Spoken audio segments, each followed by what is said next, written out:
Salut à tous, c'est Jordan, j'espère que vous allez bien.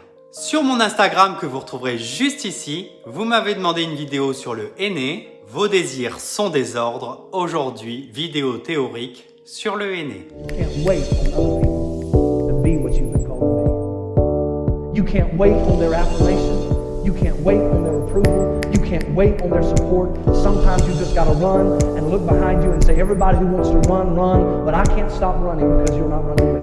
Originaire de l'Iran, le henné naturel est le nom d'une feuille réduite en poudre provenant d'un immense arbre qu'on appelle Laosun. Ce nom Laosun est aussi une particularité qui fait que le henné est colorant.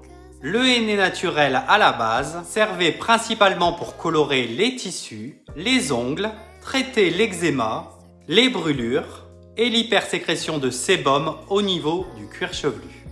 En appliquant celui-ci sur le cuir chevelu contre le sébum, nos ancêtres ont découvert que le henné naturel donnait à nos cheveux une jolie coloration chaude, que ceux-ci brillaient, qu'ils paraissaient plus forts, plus souples et plus détendus. Le henné naturel capillaire était né.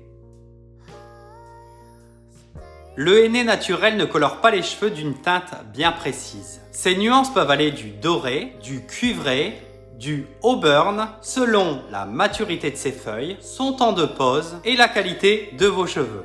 Par la suite, les Égyptiens se sont dit que comme le henné était une plante, pourquoi ne pas en ajouter d'autres pour ajouter des reflets différents dans la chevelure, comme par exemple le brou de noix pour des reflets rouges, la camomille pour le doré, l'orcanette pour le violine et l'indigo pour le bleuté.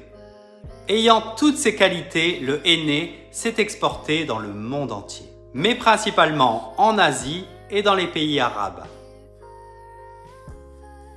En même temps, en Inde, sur un autre arbre appelé Cassio obovata, est né le henné neutre. Ce henné neutre possédait les mêmes pouvoirs que le henné naturel, mais lui ne colorait pas du tout la chevelure. Avec le temps, l'homme essaye toujours de faire évoluer les choses. Et voilà comment ont été créés les hennés non purs. Composés de henné naturel et d'agents chimiques, ces hennés non purs garantissent une meilleure couvrance des cheveux blancs, une meilleure tenue, un cheveu plus brillant, etc. Mon avis, c'est que pour faire ça, autant faire une coloration chimique, ça reviendra au même. Être sûr d'acheter du henné naturel ou du henné neutre peut être parfois compliqué.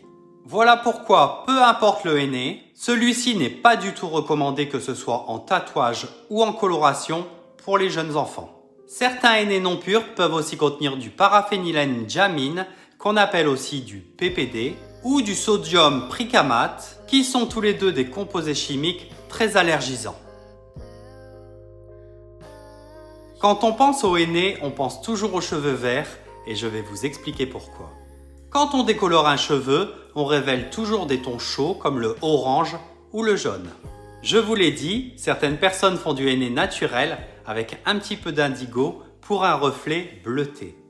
Le problème, c'est qu'une partie de cet indigo, infime soit-elle, reste toujours sur le cheveu après la décoloration. Et voilà, le jaune du fond d'éclaircissement et le bleu de l'indigo font du vert. Vous en avez assez du henné? Vous souhaitez revenir à une coloration chimique classique?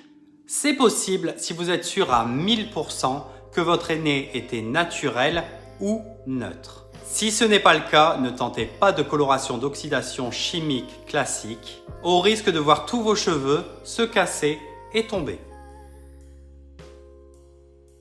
En bref, le henné naturel, ça colore et ça se mixe avec d'autres teintes variées. Le henné neutre, c'est pour le gainage, la brillance et l'excès de sébum. On les achète tous les deux dans des magasins certifiés bio et on réfléchit bien avant de les faire pour éviter de se retrouver verte prairie avec une coloration d'oxydation. J'espère que ma vidéo vous a plu et je vous dis à bientôt.